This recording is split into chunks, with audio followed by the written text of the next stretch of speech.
Assalamualaikum warahmatullahi wabarakatuh. Perkenalkan, nama saya Laila Wulandari, kelas 12 MIPA 1. Di sini saya akan membahas bab 10 mengenai inti atom dan iptek nuklir. Selamat menyaksikan. Bab 10, inti atom dan iptek nuklir. A. Karakteristik inti atom. Yang pertama, partikel penyusun inti. Proton, yaitu partikel bermuatan positif dengan massa 1 satuan massa atom. Neutron, yaitu partikel tak bermuatan atau netral dengan massa 1 satuan massa atom. Jadi, massa suatu atom terkonsentrasi pada inti atom. 2. Simbol unsur. Notasi atom ialah cara penulisan atom-atom. Dapat kita lihat pada tabel berikut beserta penjelasannya. 3. Nuklida. Nuklida dari nukleus, juga dikenal sebagai spesies nuklir, adalah spesies atom yang dicirikan oleh konstitusi spesifik dari nukleusnya, yaitu dengan jumlah proton Z, jumlah neutron N, dan status energi nuklirnya. 4. Gaya dan kestabilan inti. Tidak setiap gabungan proton dan neutron membentuk inti atom stabil atau mantap. Stabilitas inti atom ditentukan oleh perbandingan antara jumlah proton dan neutron. Terbagi menjadi dua. Yang pertama, inti ringan, Z-nya kurang dari atau sama dengan 20, dan inti beratnya Z lebih dari 20. 5. Energi ikat inti. Massa total inti atom ternyata lebih kecil daripada massa partikel penyusunnya. Hal ini menunjukkan bahwa pada pembentukan inti ada sejumlah massa proton dan neutron yang hilang. Massa yang hilang berubah menjadi energi yang mengikat proton dan neutron menjadi inti atom. Energi ini disebut energi ikat inti. Energi ikat inti dilambangkan seperti yang di samping dan dapat ditentukan dengan persamaannya sebagai berikut. 6. Reaksi inti. Reaksi inti merupakan reaksi yang terjadi jika suatu inti atom induk ditembak dengan partikel yang berenergi dan menghasilkan inti baru atau inti anak disertai pelepasan sejumlah energi.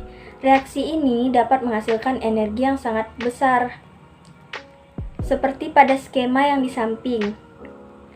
A ditambah dengan X itu merupakan reaktan, menjadi Y ditambah B yang merupakan produk, dan hasilnya adalah E, energi reaksi. Dari skema tersebut, energi reaksinya adalah E sama dengan, dapat dilihat ya di dalam rumus, dan bisa kita lihat keterangannya di samping. Reaksi inti terbagi menjadi dua.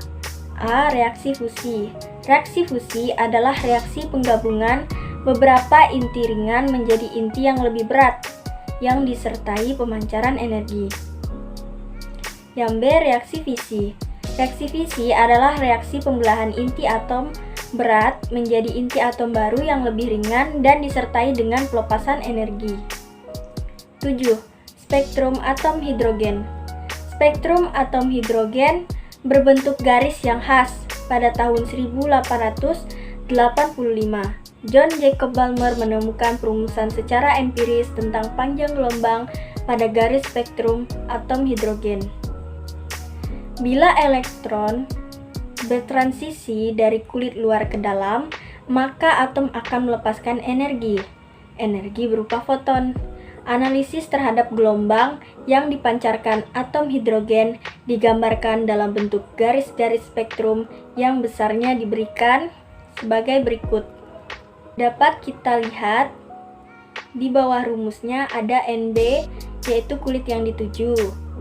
Kemudian yang di bawahnya 1 deret Lyman, 2 deret Balmer, 3 deret Paschen, 4 deret Brackett, dan 5 deret Pivan.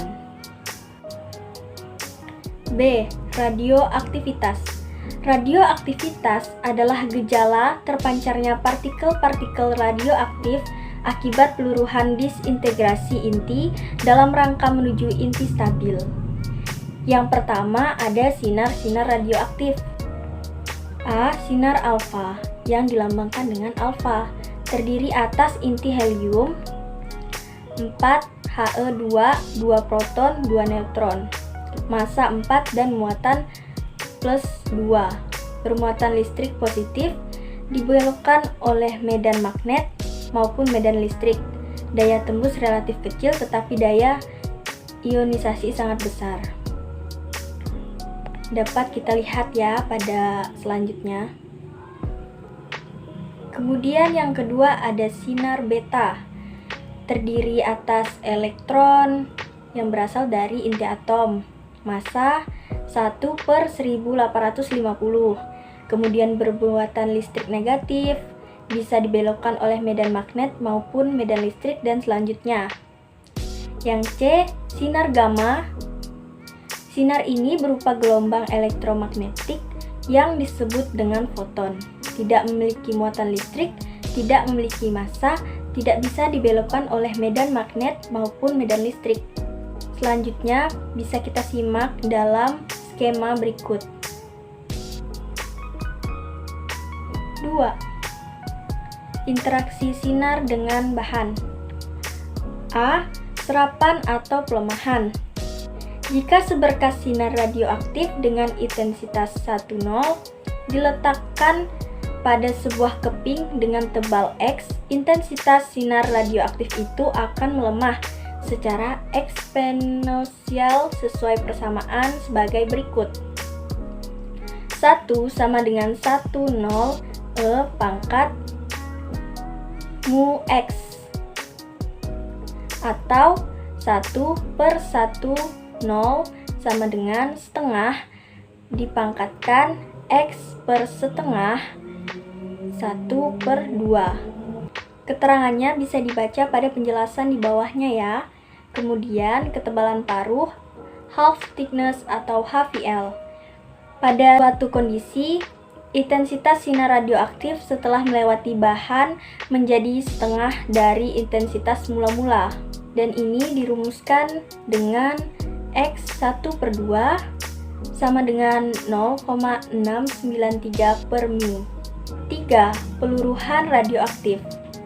Peluruhan atau disintegration atau rarasan decay merupakan perubahan spontan dari satu nuklida induk menjadi satu nuklida anak yang mungkin bersifat radioaktif atau tidak dengan memancarkan satu atau lebih partikel atau foton. Yang pertama atau yang A, aktivitas radioaktif. Proses peluruhan radioaktif akan terus berlangsung hingga dihasilkan inti yang stabil. Laju peluruhan inti radioaktif disebut sebagai aktivitas radioaktif yang dirumuskan sebagai berikut. Bisa kita lihat rumusnya. Kemudian penjelasan keterangannya. Satuan R dalam SI dinyatakan dalam Becquerel atau BQ. Pada kenyataannya, aktivitas radioaktif sangat tinggi, sehingga digunakan satuan lain seperti Curie dan Rutherford. B. Peluruhan inti. Aktivitas radioaktif menyebabkan perbedaan jumlah partikel sebelum dan sesudah reaksi peluruhan. Dapat kita lihat dalam tabel, di situ ada besaran, rumus, perbandingan setelah waktu dalam bentuk sekon. Kemudian C. Waktu paruh atau half time. Pada waktu tertentu, jumlah partikel menjadi setengah dari partikel semula. C. Aplikasi iptek nuklir dan proteksi radiasi. Yang pertama, aplikasi iptek nuklir di bidang energi, ada reaktor fusi, kemudian reaktor fisi. Yang kedua, aplikasi iptek nuklir di bidang industri. Yang pertama ada penentuan homogenitas proses, pengelolaan lingkungan. Dan yang ketiga, aplikasi iptek nuklir di bidang hidrologi, penemuan gerak sedimen, penemuan kebocoran bendungan. Aplikasi iptek nuklir di bidang kesehatan, yaitu radioterapi, kedokteran nuklir, sterilisasi alat dan produk kesehatan. aplikasi teknik nuklir di bidang pangan seperti pengendalian hama dengan teknik serangga mandul atau TSM, dan efisiensi pemupukan. Kemudian yang keenam, aplikasi teknik nuklir di bidang peternakan. Dan yang ketujuh, dampak dan proteksi radiasi. Seperti yang kita ketahui, radiasi yang dihasilkan oleh nuklir itu cukup membahayakan kesehatan bila terlalu banyak. Kemudian kita lanjut kepada soal. Yang pertama ada sebuah partikel alfa ditembakkan pada inti O16-8. Setelah terjadi penembakan, sebuah proton dapat dibebaskan. Inti atom yang terbentuk adalah yang pertama, reaksi inti yang terjadi dapat dituliskan. Kita tulis dulu. Alfa 42 ditambah O 16-8 menjadi. Nah, kemudian menentukan nomor massa pada inti atom X. Kita tambahkan. Kita mendapatkan hasil A-nya sama dengan 19. Menentukan nomor atom pada inti atom X, kemudian kita masukkan Z-nya adalah 9. Jadi inti atom X yang terbentuk adalah XAZ, yaitu F19-9. Untuk soal yang kedua, sumber radioaktif zat X dengan intensitas 10 diberi penghalang setebal 6 cm. Jika tebal paruh bahan 0,2 meter, besar intensitas radioaktif yang dihasilkan adalah yang pertama, diketahui X sama dengan 6 cm, yaitu sama dengan 0,06 meter. Kemudian X setengahnya berarti 0,02 meter. Yang ditanyakan I, kita jawab yang pertama. I sama dengan, kita masukkan rumusnya 10 setengah pangkat X per X setengah. Setelah itu kita pindahkan angka-angkanya atau kita masukkan ke dalam rumus. Yang pertama 10 setengah dipangkatkan 0,06 meter per 0,02 meter menjadi 10 setengah dipangkatkan 3 sama dengan 1 per 8, hasilnya adalah 0,12510. Jadi besar intensitas radioaktifnya yang seperti kita dapatkan hasilnya tersebut. Sekian yang dapat saya sampaikan. Mohon maaf bila terdapat banyak kesalahan. Wabillahi taufiq wal hidayah. Wassalamualaikum warahmatullahi wabarakatuh. Fisika gampang, asik, dan menyenangkan.